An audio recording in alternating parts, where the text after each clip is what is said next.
Okay? So, ang singsing,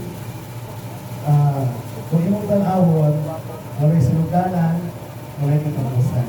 Huwag pasabot, ang inyong gugma, walay katapusan. That's it. And then, ring is, identity. Kung ibutang siya sa tama na kamot o sigurdo, it means ownership. Kung grabe man mo na mag-isa, when people will look at you, na makita ang iyong wedding ring, it means you are already owned by someone. And it's actually po, ang wedding ring is a symbol of protection. It means that if you are wearing your wedding ring, it means nobody can touch you because you are protected by that wedding vow as husband and wife. And ring din po is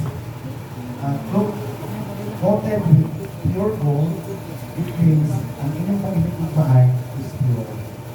And so 12 years of boyfriend-girlfriend is not a joke. I never knew that. Never get in love with 12 years. Right? So, by the way, so inana. So right now,